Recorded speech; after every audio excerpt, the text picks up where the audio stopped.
I'm not going to be here long term because it takes forever to make a significant amount of money. Like if I want to make six figures, like with this career I'm in, like it's literally going to take at least like 5 or 6 years. And like I was always the kind of person that just wanted to get there quicker. So like I realized that that wasn't the way. And to supplement that, I got my license just as kind of like initially a side hustle to make more money and because it related Sure. real estate investing. So because I flat out asked my job, I'm like, can I make more money? What can I do? They're like, that's not really how it works. I'm like, okay, well, I need to think of something different here to make more money because I have the time and energy to do it. Isn't that funny, right? Because you could be really proficient in what you do and maybe do two people's jobs, right? You probably could have done the job of two people and said, look, why don't we just, instead of hiring somebody else, I know Bob just left, instead of hiring somebody else, why don't I just do both jobs and you pay me 1.5 times what you would have paid two people, and you only have to pay insurance for one.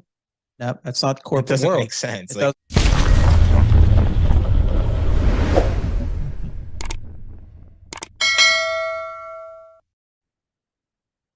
All right. Good afternoon. This is podcast number 6042. That's actually like the fourth one. That's fine. But we have with us today Jeremy Taggart. I wanted to have, like the podcast, I want to have people on here that have been in the real estate business. They've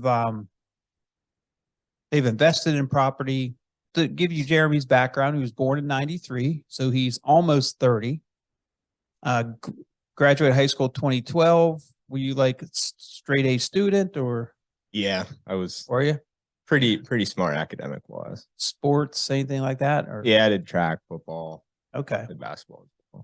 And then he went to college, graduated 2016 with 2 degrees, actuarial science and financial mathematics. Man, I bet you were just a party animal, huh? And then he worked at, so you worked during school, Taco Bell at 16, CC's Pizza at 17, Streets Department during the summers, kind of like a PennDOT, but for the city of Butler, 18 to 20, life insurance claims analyst. Okay. Now that's got to be one of the most exciting jobs on the planet. And you did that part-time during school. Yeah, it was basically what that was stuffing envelopes / learning about real estate by listening to audio and podcasts and stuff. So like while that, you literally, that's where I was learning about real estate. That's a ton. Okay. That's pretty cool. So we'll fast forward and we'll come back to that because you read Rich Dad Poor Dad at age 20. And is that like first of all, who, like you just picked up a book and just like who introduced you to that book? So that's an excellent book. That was very like mindset shifting because growing up in middle class, like you never hear that kind of stuff. Exactly. So I actually followed a fitness guy because I was real into working out, bodybuilding, powerlifting. Like I was originally more into that first, like before like any of this like real estate investing, financial independence stuff came along. I followed this fitness guy. And he was real big on personal development and business at the same time as being a fitness guy. So he posted on Instagram, Rich Dad Poor Dad, like books I would recommend reading. So like I looked up to him a lot. Like I was a sophomore in college. Like I had followed him since I got into college. So basically, just by happen chance, he posted that. That's pretty cool because it's not like you took a course or you saw an advertisement for something. You were completely blindsided. Like me, when I was exposed to real estate, and that's funny because I never even thought about it, right? I was a mechanic and the guy next to me in the bay, next to me changing oil, changing brakes, he starts BSing about real estate. And then that's how I was exposed to it. And then, just go down the rabbit hole from there. It was always, I think what part of it was being into math and numbers and just general, like being good with numbers. Like you're already anything that sparks your interest relating to that, I think is kind of what really made it click for me when I did read that book and kind of put them together basically. So you were around 20, read the book. So while you were doing insurance claims analyst work as an intern, stuffing envelopes, so on and so forth, you were listening to more podcasts and recordings about real estate and investing. Yeah, real estate, personal development, like saving money, investing in general. So just like going down that rabbit hole once I figured out like that this is a liable, like very easy path to real estate investing, reaching financial independence, basically retiring, well, being able to retire like basically whenever within a short period of time through real estate investing. So at that point I was like hooked, and I just kind of like literally the whole time I was working with just audiobooks and just learning about real estate and Is getting there paid at the same any time. other books, audiobooks or books that you read that you would recommend? Like one that sticks out other than the Rich Dad Poor Dad? Yeah, I think mindset was big for me at the beginning too, because I think that carries over to anything, like having success in anything, whether it be investing or selling houses or any business. The compound effect was a big one that I read. I think you're a big fan of that Yeah. book too. Another one that I was real big for me at the beginning was, it was called Set for Life. It was kind of like geared towards younger people. So like where I was exactly at that point in time. Talks about house hacking, living below your means, finding a way to get a scalable income. So basically like the blueprint for like achieving early financial independence. And I happened to read it at the perfect time, like when I was still in college. So that was kind of basically shaped the path that I knew I wanted to be on from that point on. So that was a big one. Anybody in your family is entrepreneurial, or did you didn't pick up any of these skills or these learned skills from your family? You just something that you picked up because you were watching a podcast with a guy who worked out, basically. Yeah, like my family was like as middle class as they come, basically. Like my dad, electrician, like blue collar guy. My mom has always kind of worked like middle class type jobs. So I was never really exposed to it at all. Like, and what did they want their son to do? Go to college, get a job? Yeah. So whenever I kind of starting getting more into that, there was actually a little bit of clashing, because like, especially the fact that I was good at school, like I should be going getting a degree, like getting a high paying W-2 job. Like that was like what, like, I think the fact that I was like so good at school to begin with made them even more uneasy about me getting into anything not like school related. You know what I mean? Because like I was the first person to go to college in my family. So that was like big to begin with. So it was like, there's a little bit of like clashing, I guess. That it was just the fact that I realized pretty early on that like W-2 job wasn't going to get me where I wanted to be, because it takes so long to get anywhere. So let's dive into that. Because Jeremy, if you don't know, this is you're going to know it very soon. He was working for this company, and then he got his real estate license. Did that come first, or did you buy your first investment property first? I had bought 2 properties first before I got my license. So you got a job at the same place you were interning? I actually worked full-time for them my last semester of school. So I was still technically in school, but I had a full-time job. Because I was able to use credits from that job towards school. I got like 9 credits in my last semester to fulfill like the graduation requirements. So that's how I was able to get a house right after I graduated. I already had pre-approval for a loan while I was still in college. That's pretty cool. So, you bought your first house at how old? 22 I was. That's right after I graduated. That's very impressive. So I never actually rented. I just kind of went right into that after school. That's awesome. You bought your first house. You literally just graduated. Yeah. And was it a single family? Triplex.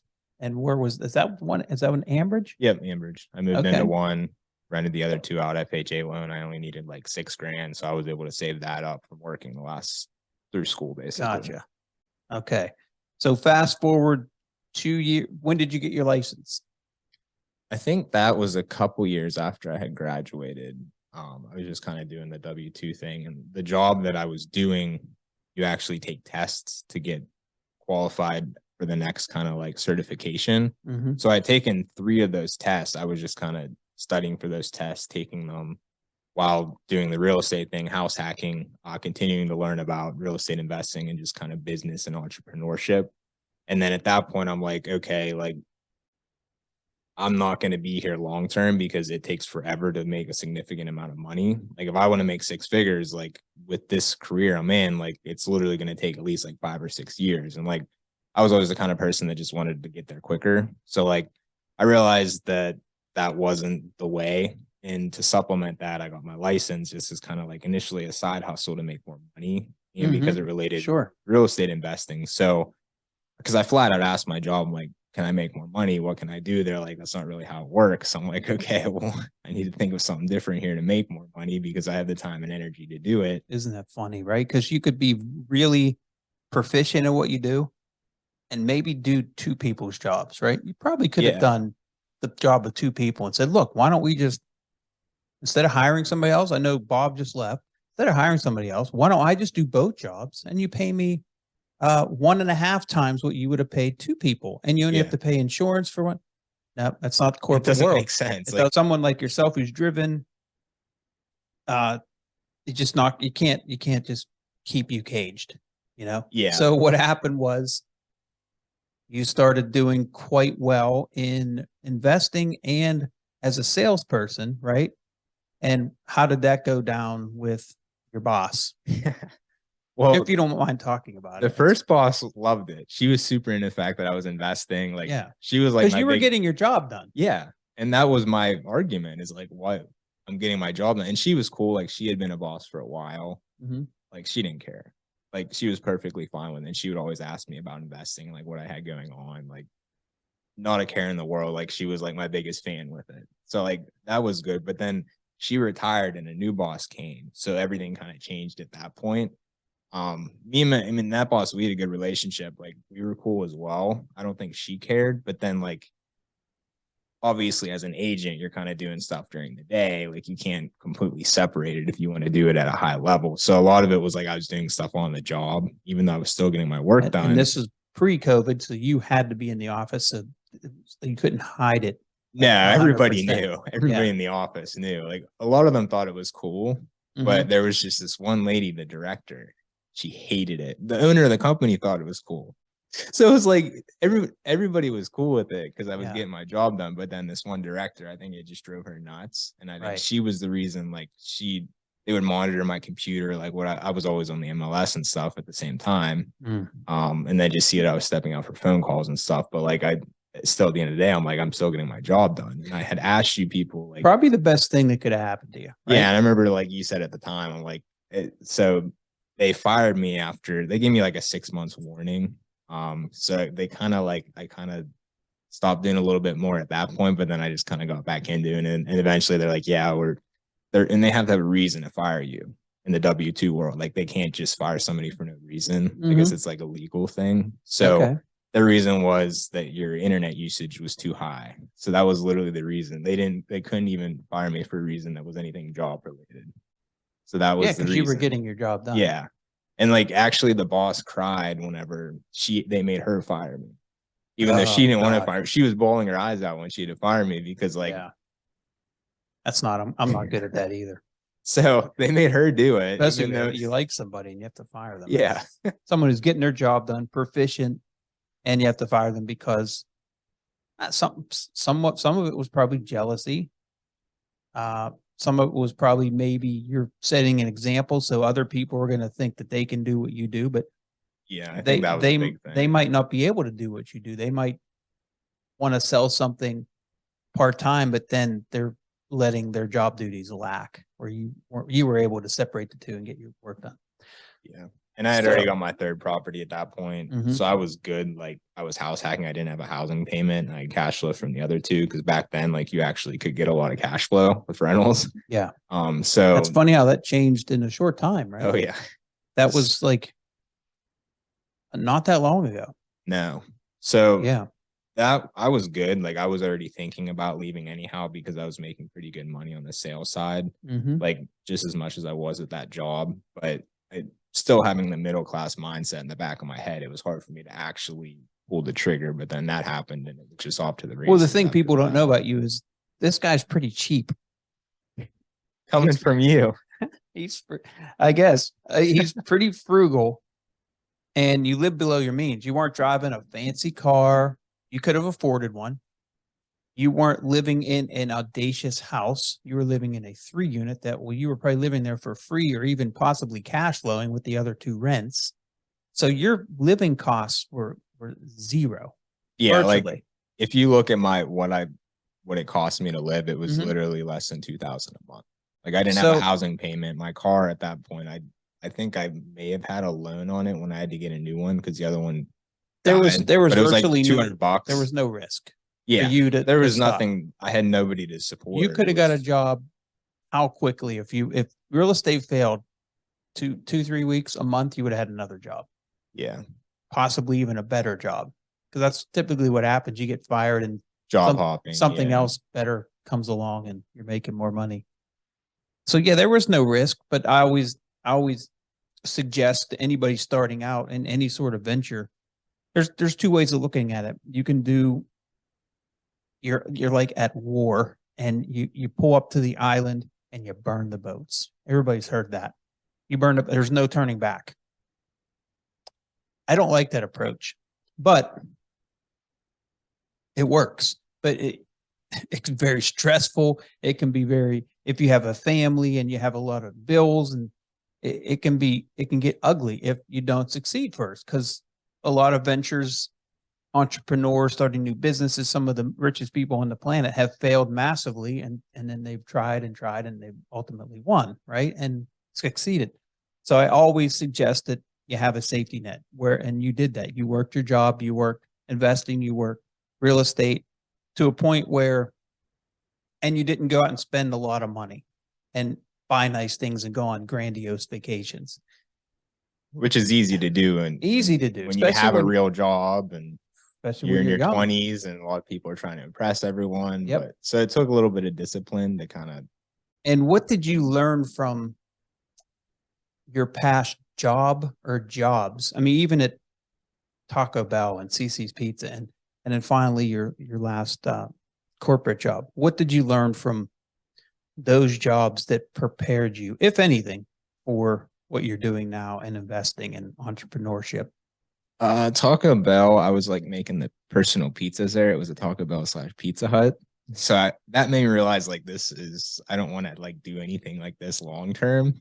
That was how horrible that was, and just seeing how those fast food people like live. So that was like a good lesson there. It was very short lived. You got to see what you didn't learn. Another thing you learned is this is what I don't want to do. Yeah. Okay. But that was just kind of like pressure. My parents are like, you're 16, you have a car, you need to get a job type deal. Yeah. So that's how I ended up there. Have some responsibility. Yeah. So it was like, I only think I was there for less than a year. And then I got the best job ever at CC's Pizza. So it was like, I actually learned a lot there. Like one of my best friends was working there too. So it was just like, we were just hanging out. I was a bus boy. We did dishes like in the back. So it was like learning that you can get kind of paid to do things. It doesn't have to be something you don't enjoy. So that was kind of a lesson, I guess, in disguise there, because I actually enjoyed it and I got paid. Okay. And then you get tips too on top of? Well, you weren't supposed to. Yeah. But I was the bus boy, so I actually turned it into like a quasi like waiter role. Like you weren't supposed to do that, okay, but like I would to the next level. So I got paid like at least minimum wage, not like a waiter where they're getting paid like less than that at the time. Like they're more tips. So I turned it into a tip machine too. Like I would ask to refill their drinks or ask if they wanted anything. Like just kind of turned it when I would go to get dishes and stuff. Yeah, because that's a self-serve buffet style. Yeah. Because they used to have one in Bridgeville, which I loved it. And then I don't know, just that place was the best. It went downhill for some reason. I think they just want to make money because they were charging like $5 for all you can eat.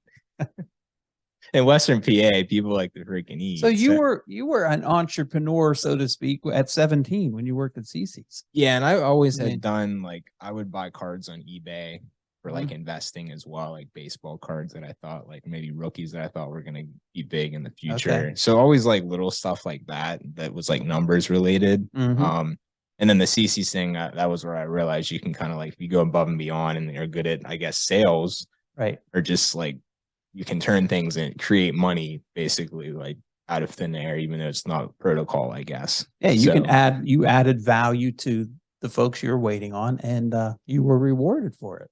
Yeah.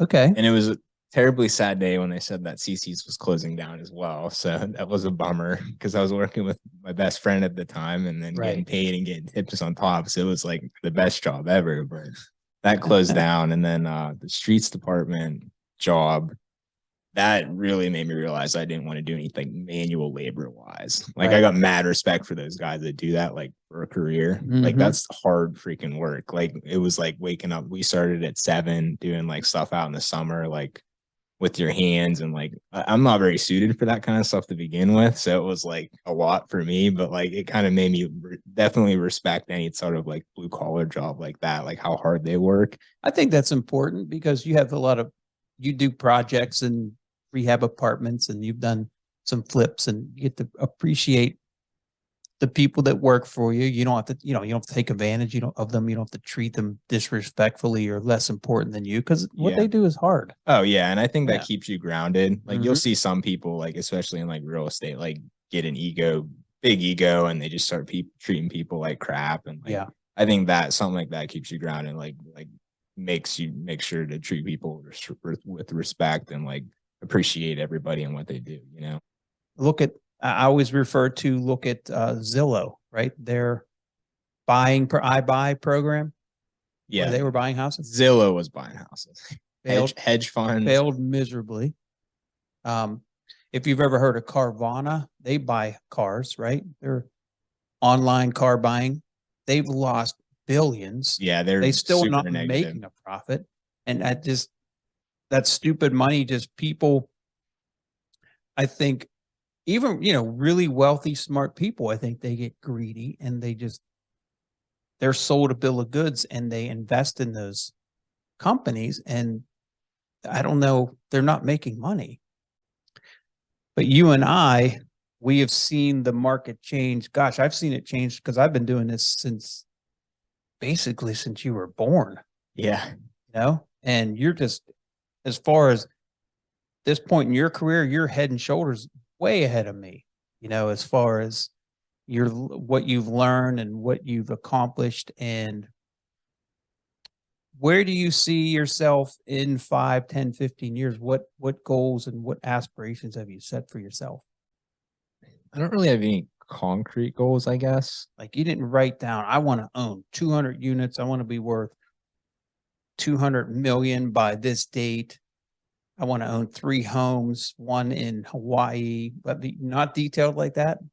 I had that at the beginning, but I've hit all those. So now it's like, I'm to the point where I'm at enough, like financially, and like I could live a perfectly fine life, like financially where I'm at now, like, and do all the things I want to do. So it's hard for me to put more financial numbers ahead of myself to like strive for like I was at the beginning, just because I kind of have reached that point. So I've even been kind of going back and forth on this like the past like year or so. It's just like, what is next? But I think what gets you up in the morning? It's not it doesn't have to be money or units. Like I want to own. Yeah, that's why it's not even really about like what is it to get you up in the morning now to do what you do? I think the team thing, continuing to kind of build that, is pretty fulfilling for me, just because I can kind of give agents on my team the same platform that I had to kind of get from 0 to 100 like in a short amount of time. So like kind of giving back in that standpoint, and like teaching them and kind of mentoring them along the way. So I think it's more like finding things now that are more like fulfilling rather than like monetary, because like once you reach a certain point monetarily, it doesn't really drive you to kind of strive for more, because at that point it's like, well, yeah, there's absolutely nothing wrong with that. And by helping others fulfill their dreams, it can be financially advantageous. Yeah, I think combining the two. Yeah, I mean, it could be that's just a byproduct of, wow, this makes me feel good, and I've made X amount of dollars by doing that. That's even better. Yeah. So rather than it being the main focus, which it was like 100%, that was the main focus since I graduated college till like say last year this time about. But then it shifted now to the point where I guess I'm still searching for the complete picture of like what it looks like going forward. I know that's going to be a part of it. And like, I'm still going to invest, buy properties, do what I do. I enjoy doing that. I'm probably going to continue to do that just because it's fun and you can make money on it. So like anything that's fun, you can make money on it. Why would I not continue to do it? So that, and I think I want to get into lending at some point too, a little more passive. Yeah, you had written down opening a gym. Yeah, that's something I want to do like passion wise. I've always kind of wanted to have my own gym that I could work out in and just kind of have that. Like you're not going to make a ton of money doing that. So I wanted to make sure that like everything was good financially before I did do that, and kind of had the time to focus on it and build that at the same time. Because I wouldn't be doing that to make a lot of money. There's not a ton of money in an independent gym like that. And then I think you talk about starting a family. You want to do that? Yeah, that'll probably be in a couple of years here. So that'll be a whole new season of life in itself. Definitely. Absolutely will be. Trust me. And then the traveling thing. So what you're doing is what I love about this whole story. You started with really no idea what you wanted to do other than go to college because that's what your parents told you to do. That's what everybody else was doing, right? Yeah, I guess originally I actually started off my major was pre-med. Oh, okay. I didn't know that. Yeah, that was at the very beginning. I actually went to a different college. I did organic chemistry for a semester. I'm like, this is so boring. When did that change? Yeah, like you're like, oh my God, 10 years. Like, I'm not doing this. Pre-med's like 10 years. Right? Oh yeah. 10 years. So that was, you don't know, at 18 in high school, like, yeah. My parents like, go make a lot of money. I'm like, what makes, I think I Google search like what makes the most money. It was like anesthesiologist, like it has to do with math a little bit. I was like, oh, I'm going to do that. So that's what these high school kids, they're trying to decide the rest of their life. So yeah, you have no idea. I got into that and I was like, this is super boring. I'm not doing this for 10 years. So then I transferred schools and that's when I got into those degrees. Okay. Which was actually good because the school I was at originally was like crazy expensive. So I would have been in like a ton of student loan debt probably. Like the school I transferred to was like half the tuition basically. Well, you came from not a whole lot of money and not a whole lot of knowledge, and you've basically cultivated that yourself. And where you are now is in a good place. You could probably say you're basically financially free right now. You could live a basic life and just work 20 hours a week and really be comfortable. Yeah, right? If I wanted to. You could just be comfortable. It wouldn't be super fulfilling, I don't think. Yeah. Is why I want to keep at least. That's what I think people miss is like, if the more things I amass as far as money and how many units I own and the profitability of my business, it's not fulfilling, Yeah, so, it just does. It wouldn't do it for me long term. That's what it's all about. It's just about pushing yourself. The byproduct. And I love what you said, that you really enjoy helping your team members and helping others. And, maybe you can get into coaching like that Bedros Keuilian I was telling you about. He does coaching. He charges $100,000 for business coaching to some. He's now a multi-millionaire, and he helps. His mission is to help men who want to commit suicide, because he's thought about it. And that's his mission, and that's what gets him up every day. But he's worth hundreds of millions of dollars. Yeah, it's not about the money for him at this point at all. Yeah, I think you have to find in life what kind of does it for you, and strive to find more of that. Which a lot of people can get sidetracked, especially when money's involved, like chasing that, and it can lead to an unfulfilling life if you let it pretty easily. Where do you see yourself? We'll end it here. 10 years from now. What does Jeremy's life look like? I think drastically different, honestly. I think just having something that was big for me was like location optionality, which is kind of where I'm at now, is like being able to still kind of move the needle forward, but like travel more, be in different spots, see more things. So I think a little more of that going forward, just kind of like still kind of doing the home-based stuff, but being able to explore the world more, kind of help give back to other people at the same time while increasing like the financial side of it too. Well, you could still, is your significant other, is she still working, right? Yeah, she is. She's actually about to get her doctorate as well. Okay. So she's going to continue to work. And she can't be location specific. She's location specific. Like she can't bounce around. Right now she's remote. She is. That's why like the next 2 years, we definitely want to travel as much as we can, because we're technically both remote at this point. I gotcha. But once she gets her doctorate, she wants to be a professor at a college. So at that point, that's probably when we'll be starting a family anyhow. So that'll kind of be me, I guess, for the next 10 years. We'll be kind of like, I guess, quote unquote, stay at home dad. because she'll be at work and I'll be technically at home with the kids because I can do whatever I do. I see your plan now. So I can tell see everybody it. she's the breadwinner. Let me stay at home, be the stay-at-home dad. Nothing wrong with that, brother. That'll be the next 10 years. But after that, I But think be careful what you wish for. Chasing little kids around and changing diapers, not an easy job. I know I'm gonna need help from the in-laws probably. Trust me, you might want to go back to work. But yeah, I don't know. Long term, I guess I'm still trying to completely figure that out because it's something I've been kind of debating, I guess, ever since I reached phase one, which was like my total focus, like since college, was like reaching certain financial numbers with like net worth and units and agent side. But like I hit that, and now it's just like I've been struggling to kind of, I guess, I think you have to find the next goal. Yeah, you have to find that because you'll get stagnant. Yeah. So you have to find that, and or create it. Yeah, I've been a little bit stagnant now, so than I was at the beginning because I like had these definite goals and I was like on fire trying to achieve it as quickly as possible. And now it's like I'm trying to piece together that same framework that I had at the beginning, but it's a little tougher now because the financial side is kind of like already accomplished, I guess. So now I have to like switch it from financial to something else, and it's a little tougher, I guess. I mean, it can be financial too, because financial will give you more freedom to do what you love.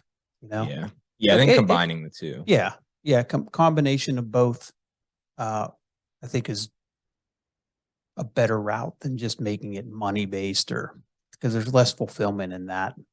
Hey man, thanks for coming in. I do appreciate it. I wanted to get you in here because you are essentially rags to riches. You know, you're not a story like Bedros Keuilian where he escaped communism. Yeah, I didn't have it that hard at the beginning. But still, you know, that me either. I came, I was the youngest of four and I was spoiled. My mother worked for everything she had, but I was the baby and I've never wanted for anything. But I saw how hard she worked, and I think that drove me. And I appreciate hard work, and I do appreciate my roots and where my mother came from. And I never not look at that with thanks, from where I came from. Oh yeah, for sure. Yeah. So I would prefer it that way, honestly.